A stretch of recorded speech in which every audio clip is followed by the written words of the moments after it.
spring is in the air, and for many of us, that means spring cleaning and getting things all spruced up in our neighborhoods.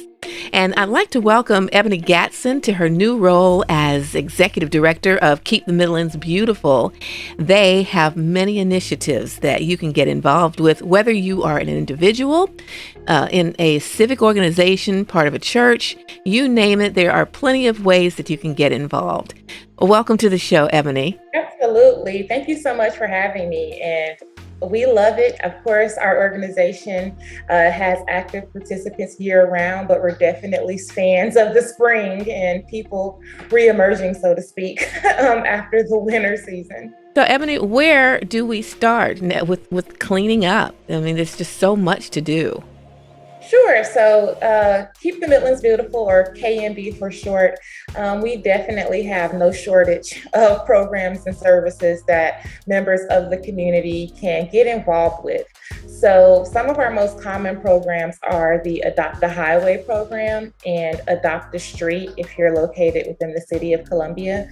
So those are programs where groups decide to adopt a specific, stretch of road for a 2-year period. But outside of that, we encourage individuals, groups, whether it be a church group or just a community-based group, if they decide they want to do a one-time cleanup of a specific area that is pretty much an eyesore, we're able to provide the tools and supplies they need for that cleanup. So your reflective vest, your actual trash bags, the garbage pickers, gloves, of course, and if needed, we can also provide face masks, hand sanitizer. So all the things you would really need to just get out there and feel safe while doing it.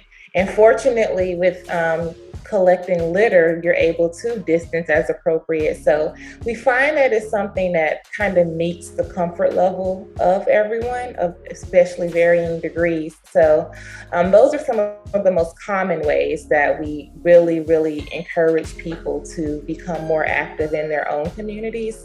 And in turn, we're able to support with those supplies I mentioned and aiding and assisting them. Let me ask you about the Adopt-a-Hwy program. Is that an ongoing thing that you volunteer for, or is it for short term? It is ongoing. So when you agree to participate in the Adopt-a-Hwy, you agree to do, it's a 2-year commitment.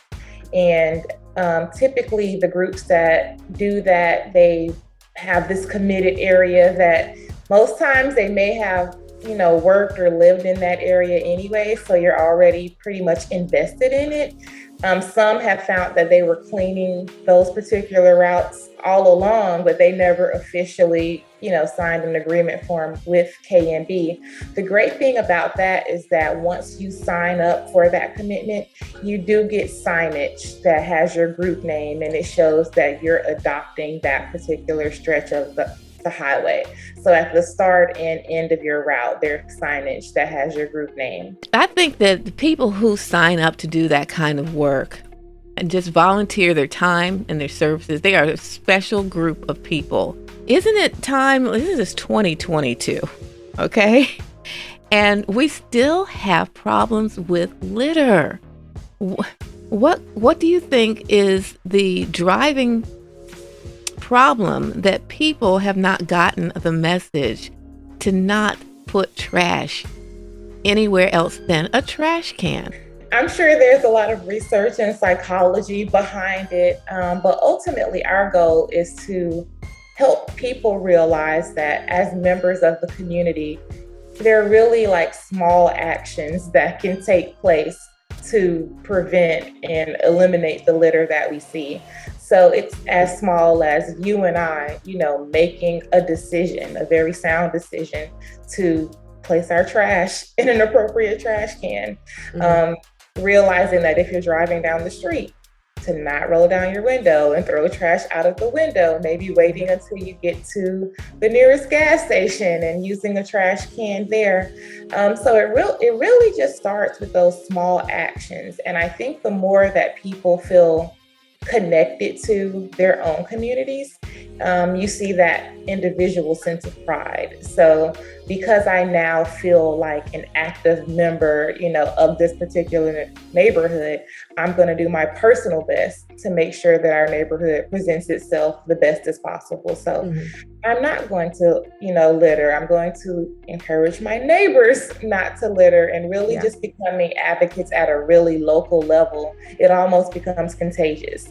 And naturally, the actions that youth see exhibited, they're more inclined to exhibit those same behaviors. So hopefully, if adults show certain behaviors, then it's a lot easier for the next generation to adopt that. Exactly. And you have some other initiatives that I didn't know that is kind of under your umbrella, in that it doesn't necessarily have to do with picking up trash or anything like that. But you have a shoe drive, an annual shoe drive that you do. Can you talk about that? Yes, so we do an annual shoe drive each year, and the goal of that is to keep shoes out of landfills. So any way that we can keep items out of landfills that don't necessarily belong there, we're definitely advocates for it. So our shoe drive kicked off on March 1st, and it goes through May 31st. So we accept new or gently used shoes that we then partner with an organization called Funds2Org. So they take those shoes and they're able to put them in the hands of entrepreneurs in underdeveloped nations. And through that, they're able to, generate their own sort of revenue and enhance their economic impact. And at a local level, again, we're keeping those shoes out of landfills. So we actually have a collection bin at our physical location, but any person or group that would like to organize their own mini collection, we do have bins that are available, or people could use their own sort of collection bins through that period.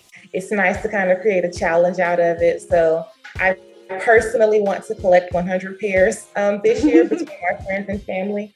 And last year as a whole, K&B was able to collect over 6,200 pairs of shoes. So our goal this year is 6,500. What types of shoes are you looking for? All types. So anything from athletic wear to casual sandals, dress shoes, and for both men, women, children. So literally any type and style of shoe, we accept those. Again, the shoes will be repurposed, so to speak. So they will be for someone else to wear. So if the soles are falling off, or if they're kind of, in a condition where they can't truly be worn anymore, then Funds2Org, the organization that I mentioned we partner with, they're not able to accept it. So we try to weed it out on the front end. All right, Ebony, pleasure meeting you. And I just hope that we will continue. And anytime you have something going on, let us know and we'll get the word out. Thank you so much. Thank you.